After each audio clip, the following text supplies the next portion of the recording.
Apa kabar pemirsa TVR Parlemen dimanapun Anda berada? Berjumpa lagi bersama saya, Umam Hidayat, dalam program TVR 17. Tepat pukul 17 waktu Indonesia Barat, kami hadirkan kepada Anda sejumlah informasi paling baru dan menarik seputar kinerja dan kegiatan DPR RI yang telah disajikan oleh redaksi TVR Parlemen. Pemirsa TVR Parlemen, inilah TVR 17, edisi Senin, 3 Oktober 2022.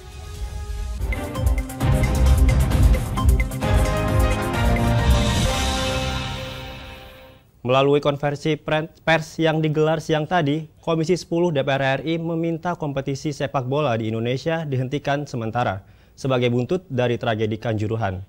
Komisi 10 meminta pemerintah segera melakukan investigasi menyeluruh guna menemukan pihak yang bertanggung jawab atas tragedi naas yang menelan ratusan korban jiwa dan luka-luka.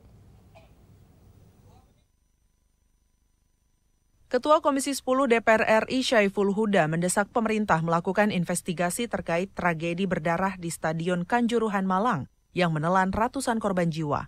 Melalui siaran pers Komisi 10 DPR RI siang tadi, Syaiful Huda mengatakan Komisi 10 akan menggelar rapat kerja dan rapat gabungan, mengundang seluruh pihak yang terlibat dalam penyelenggaraan pertandingan antar Arema Malang melawan Persebaya Surabaya.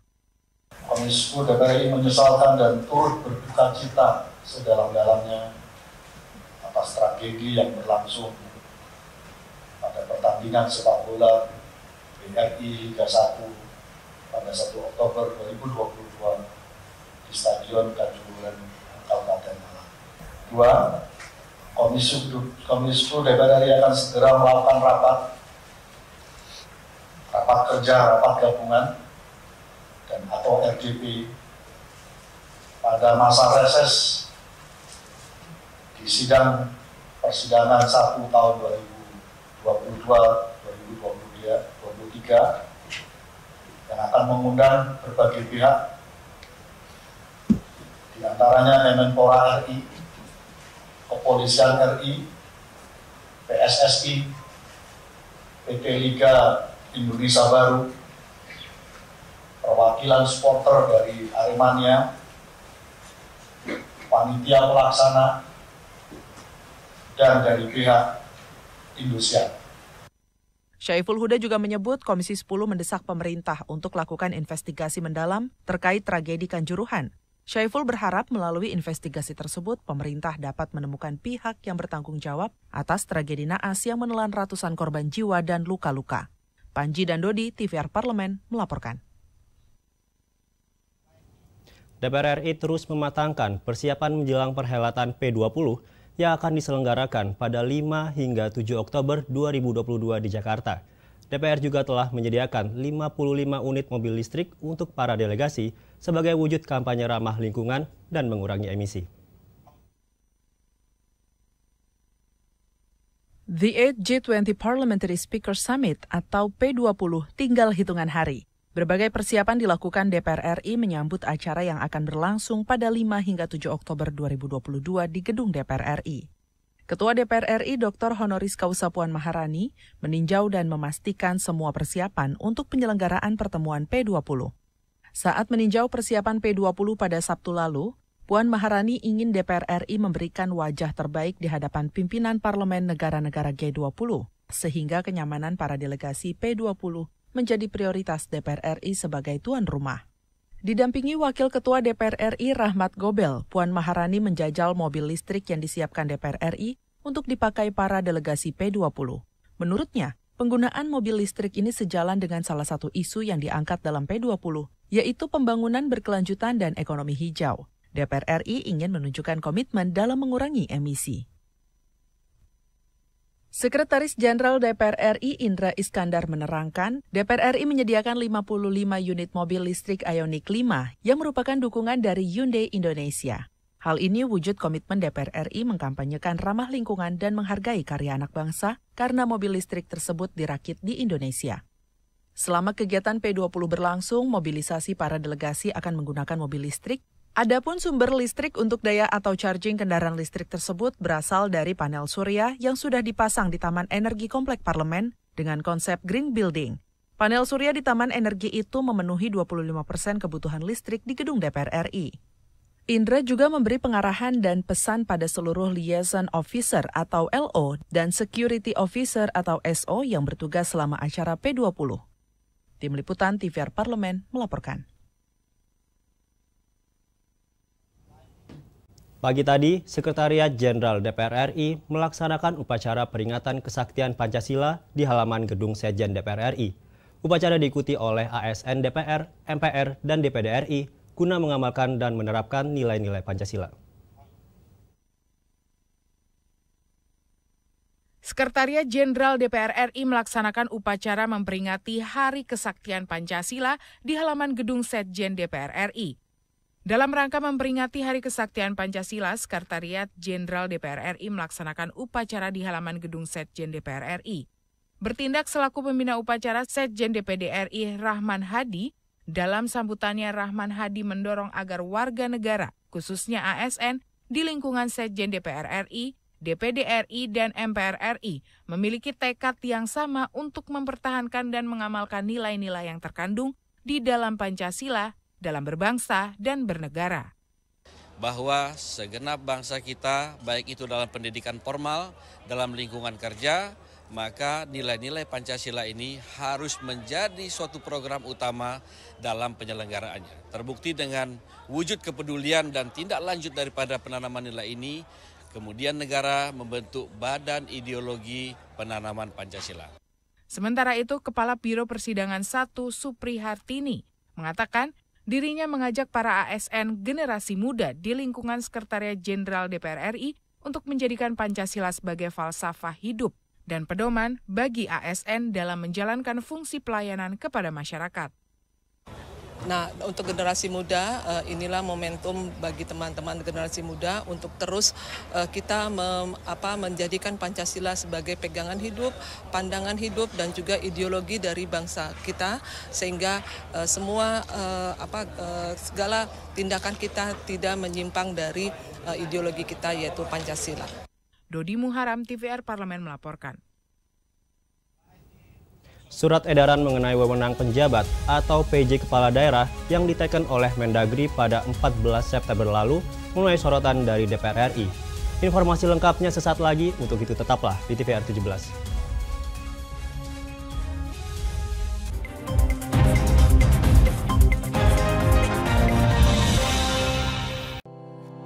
Tugas dan fungsi DPR RI sangat penting bagi negeri ini sebagai pengemban amanat rakyat. Namun tidak banyak yang tahu apa saja fungsi dan tugas dari DPR. DPR mempunyai 3 fungsi pokok, yaitu legislasi, anggaran, dan pengawasan. Ketiga fungsi tersebut harus dilaksanakan dalam kerangka fungsi representasi yang mengedepankan kepentingan rakyat berdasarkan aspirasi masyarakat dan untuk kesejahteraan rakyat. Dari fungsi legislasi, DPR RI mempunyai tugas dan wewenang untuk menyusun dan menetapkan program legislasi nasional bersama dengan pemerintah, menyusun dan membahas rancangan undang-undang, menerima rancangan undang-undang dari DPD, membahas rancangan undang-undang yang diusulkan oleh Presiden ataupun DPD, menetapkan undang-undang bersama dengan Presiden, menyetujui atau tidak menyetujui peraturan pemerintah pengganti undang-undang yang diajukan Presiden untuk ditetapkan menjadi undang-undang.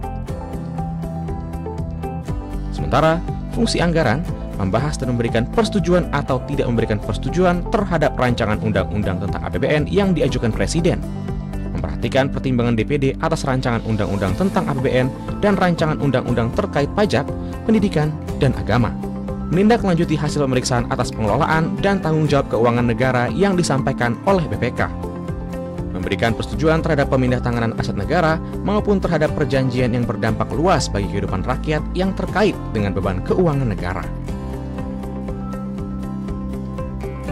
Dan fungsi pengawasan, melakukan pengawasan terhadap pelaksanaan undang-undang, APBN, dan kebijakan pemerintah, membahas dan menindaklanjuti hasil pengawasan yang disampaikan oleh DPD terkait pelaksanaan undang-undang mengenai otonomi daerah, pembentukan, pemekaran, dan penggabungan daerah, pengelolaan sumber daya alam dan sumber daya ekonomi lainnya, pelaksanaan APBN, pajak, pendidikan, dan agama.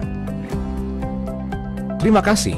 Video ini dipersembahkan oleh TV dan Radio Parlemen, Biro Pemerintahan Parlemen, Sekretariat Jenderal, dan Badan Keahlian DPR RI.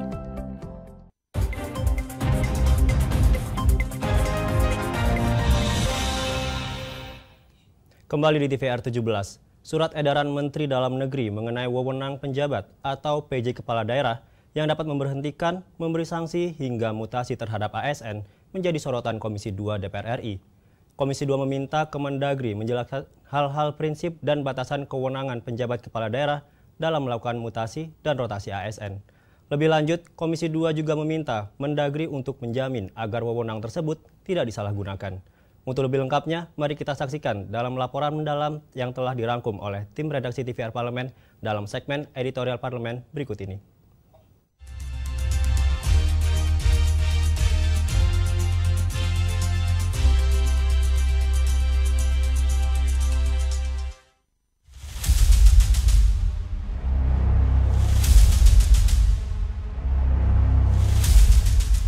Surat edaran yang diteken Menteri Dalam Negeri Tito Karnavian pada 14 September lalu soal wewenang penjabat atau PJ Kepala Daerah yang dapat memberhentikan, memberikan sanksi, hingga memutasi pegawai menuai sorotan dari DPR RI.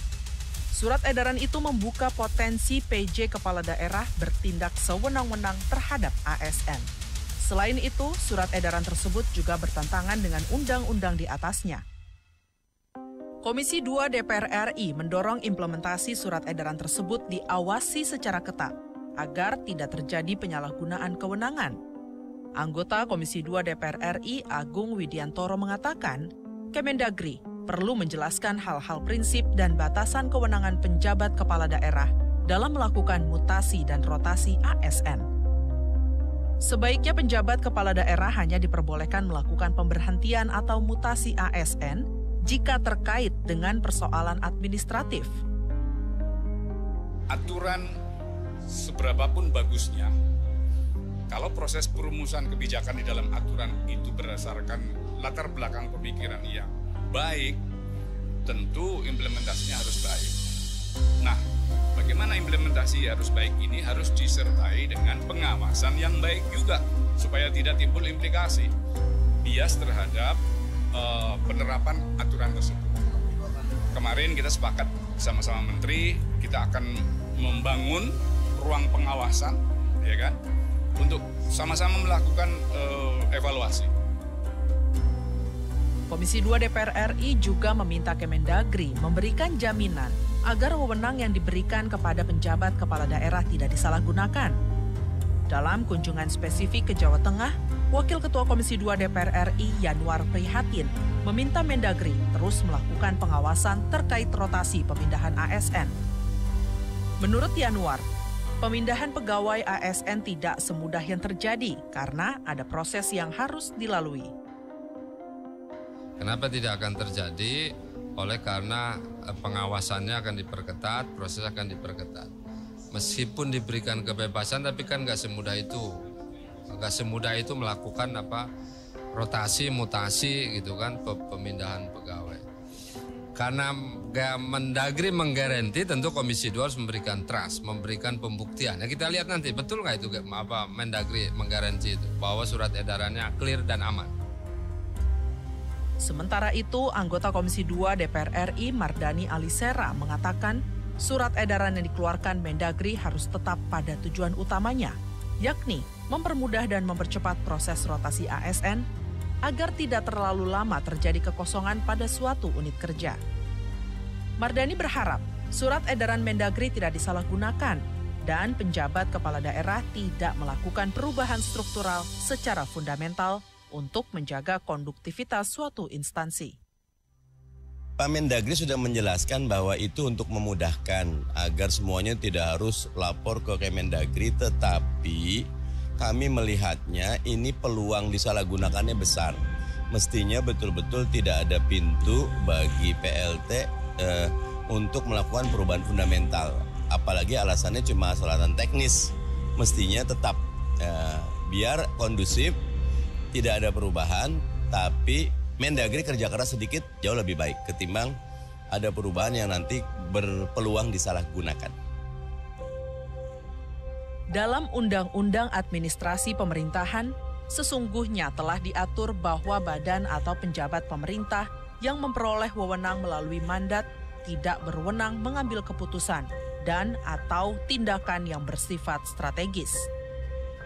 Yang dimaksud dengan keputusan atau tindakan yang bersifat strategis adalah yang memiliki dampak besar seperti penetapan, perubahan rencana strategis, dan rencana kerja pemerintah. Untuk itu, Kemendagri perlu mempertimbangkan pencabutan surat edaran tersebut untuk dievaluasi atau diperbaiki agar pelayanan publik tetap berjalan lancar, mengingat dalam waktu dekat akan terjadi banyak kekosongan kepala daerah. Tim Liputan TVR Parlemen melaporkan.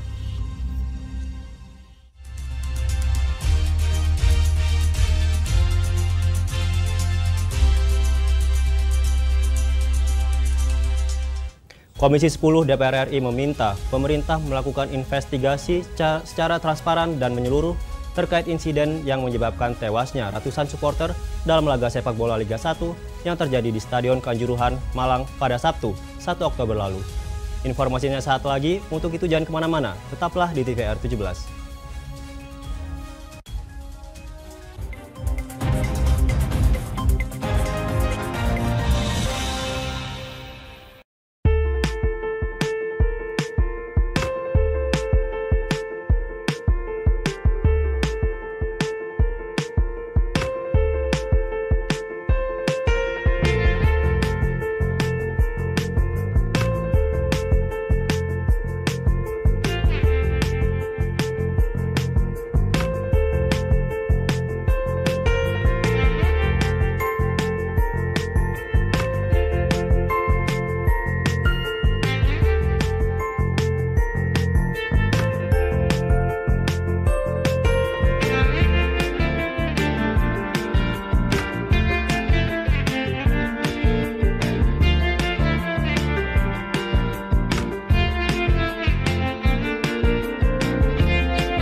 Ingat selalu protokol kesehatan dengan melakukan 5M. Memakai masker, mencuci tangan pakai sabun, menjaga jarak, menjauhi kerumunan, membatasi mobilisasi dan interaksi.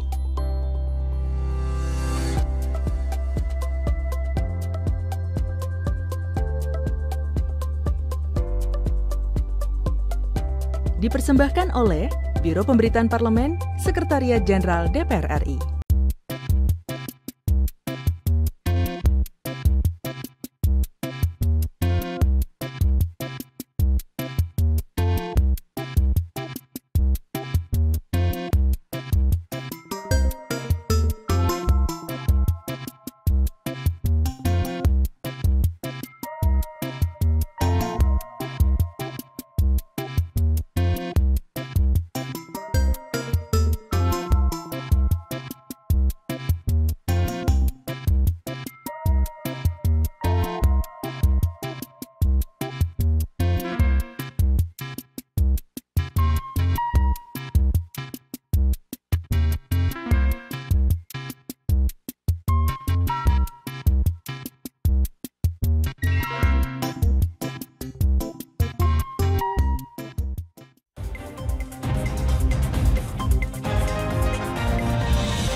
Kembali di TVR 17, Komisi 10 DPR RI menyampaikan duka cita dan keprihatinan atas tragedi yang mengakibatkan jatuhnya ratusan korban jiwa di Stadion Kanjuruhan, Kabupaten Malang. Komisi 10 meminta agar tragedi tersebut harus menjadi tanggung jawab bersama dan momentum bagi para pemangku kepentingan untuk mengevaluasi total pelaksanaan sepak bola nasional. Selengkapnya, berikut laporan dari rekan kami, Vincent Aldi, dengan anggota Komisi 10 DPR RI. Baik, pemirsa TVR Parlemen dimanapun Anda berada, saat ini saya tengah berada di Gedung Nusantara 1. Kita ketahui bersama bahwa persepak bolaan di Indonesia kembali lagi tercoreng. Karena salah satunya adalah tragedi di Stadion Kanjuruhan, Malang, Jawa Timur. Lantas seperti apa tanggapan dari DPR RI menyikapi hal tersebut? Telah bergabung bersama saya salah satu anggota Komisi 10 DPR RI, yaitu Bapak Johar Arifin. Apa kabar Bapak? Alhamdulillah, baik-baik. Oke. Bapak, bagaimana DPR menyikapi tragedi tersebut, Pak? Ya tentu kita sangat bersedih ya, sangat berduka yang dalam. Kita tidak bisa ngomong, tidak bisa cakap apa-apa. Itu sedih, haru terhadap peristiwa ini. Ini tidak boleh terjadi, ini tidak boleh terjadi. Tapi ya inilah sudah takdir Allah, maka kita akan menyikapi dengan fungsi dan tugas kita. Kita akan segera menyelesaikan masalah ini dengan memanggil atau istilahnya mengundang instansi yang terkait tentang peristiwa ini. Oleh karena itu dalam waktu dekat, walaupun suasana reses, kami akan bekerja untuk membantu ya untuk menyelesaikan apa sengkarut dari peristiwa yang sangat-sangat menyedihkan ini. Oke Pak, sebagai salah satu anggota Komisi 10 DPR RI, bagaimana Bapak melihat apakah yang perlu dibenahi dalam penyelenggaraan sepak bola ini, Pak? Ya tentu pertama, semua kegiatan sepak bola itu ada aturan mainnya. Jadi ada pedoman-pedomannya. Nah, seperti kita tahu FIFA, organisasi sepak bola dunia, sudah membuat ya ketentuan apa yang harus disiapkan dalam penyelenggaraan, termasuk tentang keamanan. Nah, oleh karena itulah ke depan siapapun penyelenggara sepak bola atau kejuaraan-kejuaraan lainnya ya, harus patuh pada pedoman yang telah dikeluarkan oleh induk organisasi dunianya. Nah, salah satu kita tahu sekarang FIFA sudah ada aturan, sudah lama sekali ada peraturan itu. Tapi kenapa tidak dipatuhi seperti itu? Itu yang kita sangat kecewa. Peraturannya ada tapi tidak dimanfaatkan atau tidak dipedomani. Mengenai pengendalian massa itu Pak dari kepolisian yang bertentangan dengan regulasi FIFA tentunya, bagaimana tanggapan DPR RI terkait regulasi yang harusnya dikeluarkan oleh PSSI sendiri Pak? Ya tentu tentu PSSI tidak akan bertentangan dengan FIFA ya. Oleh karena itu kita minta semua bertanggung jawab. Siapapun dia, panitia penyelenggara, liga, ya, PSSI, pihak keamanan bertanggung jawab terhadap ini. Jadi tidak ada boleh yang cuci tangan. Dan kita minta jangan salahkan penonton, jangan salahkan penonton. Jangan buang badan, jangan cuci tangan, menyalahkan penonton. Penonton jangan disalahkan. Ya. Oleh karena itu saya minta betul-betul lah nanti tim investigasi yang dibentuk oleh pemerintah ataupun didesakan dari kita dari Komisi 10 agar betul-betul fair, agar betul-betul semua ini masalah jadi terang benderang dan semua harus bertanggung jawab. Sekali lagi semua harus bertanggung jawab terhadap tragedi yang sangat menyedihkan dan memalukan ini. Terakhir Pak, maaf, terkait adanya ancaman gagalnya penyelenggaraan event sepak bola internasional di Indonesia seperti U20, itu seperti apa Pak tanggapannya Pak? Kita belum berpikir ke sana. Yang penting ini kita selesaikan dulu. Ya itu terserah FIFA mau penyelenggara dikasih kita tidak itu nanti. Tapi ini ya suasana sekarang ini harus kita selesaikan. Ya jadi korban-korban ini harus adalah yang bertanggung jawab. Itu konsentrasi ke sana dulu. Ya kita tidak memikirkan yang lain. Bagaimana suasana ini bisa reda dan masyarakat bisa menerima tanggung jawab dari siapa yang bertanggung jawab terhadap ini. Oke, terima kasih atas waktu dan sedianya Bapak. Oke. Baik pemirsa TVR Parlemen dimanapun Anda berada, demikianlah wawancara saya dengan salah satu anggota Komisi 10 DPR RI, Bapak Johar Arifin. Terima kasih atas perhatiannya dan saya kembalikan ke studio. Selanjutnya pemirsa, apa saja yang menjadi topik perbincangan di media online pada hari ini? Usai jeda, tetaplah di TVR 17.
Kembali di TVR 17. Kali ini kita masuk ke segmen media nasional.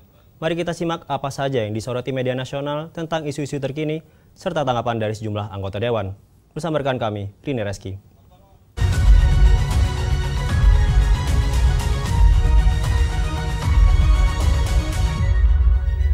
Baik, selamat sore, apa kabar pemirsa TVR Parlemen dimanapun Anda berada. Dan pemirsa, mari kita bahas apa saja yang menjadi headline media online pada hari ini.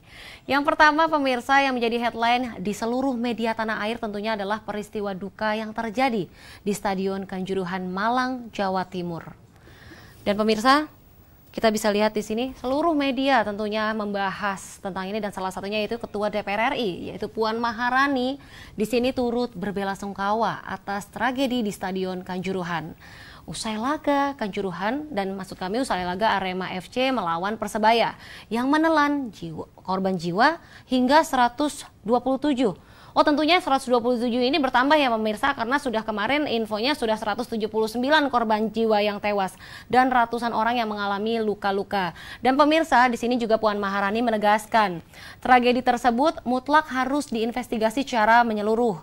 Dan senada itu, Ketua Komisi 10 DPR RI Saiful Huda meminta pemerintah untuk bersikap tegas terkait tragedi Kanjuruhan. Di sini Saiful Huda menilai perlu dibentuk tim independen untuk mencari fakta untuk mengusut tuntas kasus tersebut. Dan di sini juga tim pencari fakta ini harus mencari tahu pemicu utama terjadinya peristiwa tersebut. Apakah ada provokasi sehingga massa tidak terkendali? Dan apakah ada pelanggaran SOP pengamanan oleh petugas di lapangan? Nah, kemudian bagaimana juga jalur evakuasi di stadion hingga manajemen pengelolaan supporter juga harus diusut pemirsa. Dan juga di sini tim independen ini juga bisa mencari tahu secara objektif siapa saja nih pihak yang harus bertanggung jawab atas tragedi Kanjuruhan tersebut. Di sini juga pemirsa, Saiful Huda mempertanyakan penggunaan gas air mata dalam upaya pengendalian supporter di pertandingan Arema melawan Persebaya tersebut diperlukan atau tidak, karena menurutnya berdasarkan pedoman FIFA Stadium Safety dan juga Security Regulation disebutkan tidak boleh sama sekali menggunakan senjata api dan juga gas air mata untuk pengendalian massa. Karena menurutnya peristiwa di Stadion Kanjuruhan Malang ini hanyalah puncak dari rentetan kejadian jatuhnya korban di kompetisi sepak bola di Indonesia khususnya. Tentunya pemirsa, sebelum insiden Kanjuruhan, kompetisi sepak bola di Indonesia telah meminta korban nyawa baik di dalam maupun di luar stadion. Di sini juga Saiful Huda menyebutkan pemirsa, kalau hasil temuan tim independen bisa menjadi rekomendasi pemerintah dan juga tim penyelenggara kompetisi sepak bola di Indonesia untuk melakukan pembenahan nih dan juga perbaikan agar peristiwa yang sama tidak terjadi. Baiklah, kita juga di sini tim TVR Parlemen mengucapkan belasungkawa untuk tragedi tersebut ya pemirsa. Dan juga berita selanjutnya yang menjadi headline media online pada hari ini datang dari Komisi 3 DPR RI yang mempertanyakan Komnas HAM yang mendatangi rumah tersangka kasus korupsi, yaitu Gubernur Papua Lukas NMB. Kita bisa lihat di sini juga. Dari beberapa media di sini membahas sejumlah komisioner Komnas HAM mendatangi kediaman tersangka kasus korupsi Lukas NMB di Jayapura, Papua pada Rabu 28 September lalu. Dan di sini pemirsa, Ketua Komnas HAM yaitu Ahmad Taufan Damanik menyampaikan tentunya hal itu merupakan permintaan keluarga NMB. Dan Taufan pun membenarkan kondisi NMB yang tengah sakit pada saat ini. Dan berjanji juga bakal menyampaikan situasi itu pada KPK. Tentunya pemirsa, menanggapi hal tersebut, Wakil Ketua Komisi 3 DPR RI yaitu Desmond J. Mahesa menilai Komnas HAM terkesan hanya mencari panggung di urusan-urusan yang bukan menjadi kewenangannya. Tentunya di sini menurut Desmond, kunjungan komisioner Komnas HAM ke kediaman Gubernur Papua tersebut sangat aneh karena Komnas HAM ikut terlibat dalam kasus Lukas NMB yang sudah ditetapkan menjadi tersangka oleh KPK. Tentunya politikus Partai Gerindra ini berharap pemirsa agar Komnas HAM ke depannya menjalankan tugas sesuai dengan tupoksi yang telah diatur dalam perundang-undangan, termasuk memahami dan melaksanakan asas-asas HAM internasional. Tentunya senada anggota Komisi 3 DPR RI yaitu Dede Indra Permana di sini juga mempertanyakan pertemuan Komnas HAM dengan Gubernur Papua yang terjerat kasus korupsi ini, yaitu di sini Dede mempertanyakan tujuan para komisioner Komnas HAM mendatangi Lukas NMB. Karena di sini menurutnya pemirsa tidak ada konteks pelanggaran hak asasi manusia yang menjerat Lukas NMB, melainkan kasus korupsi. Dan Dede pun mempertanyakan apakah Komnas HAM bakal memiliki sikap yang sama jika diundang oleh tersangka kasus dugaan korupsi lainnya. Tentunya dia menilai apa yang dilakukan Komnas HAM dalam membantu NMB menyampaikan hal-hal tertentu pada berbagai pihak semestinya menjadi tugas kuasa hukum Lukas NMB. Tentunya bukan tugasnya Komnas HAM ya pemirsa. Baik, itu tadi headline media online pada hari ini yang saya sampaikan tentang Komisi 10 yang mendesak pemerintah membentuk tim independen pencari fakta tragedi Stadion Kanjuruhan Malang dan juga Komisi 3 DPR RI yang mempertanyakan Komnas HAM yang mendatangi rumah tersangka kasus korupsi yaitu Lukas NMB. Sekian dari saya Rini Reski, kembali ke rekan Umam. Terima kasih.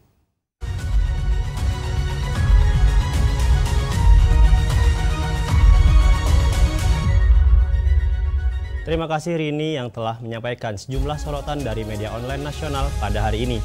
Pemirsa TVR Parlemen, segmen media online tadi sekaligus menutup program TVR 17 edisi sore hari ini. Jangan lupa kembali kami ingatkan, virus COVID-19 masih ada. Untuk itu terus taati protokol kesehatan dimanapun Anda berada. Saya Umam Hidayat beserta seluruh kru TVR Parlemen yang bertugas mengucapkan terima kasih dan undur diri dari hadapan Anda. TVR Parlemen, referensi Indonesia.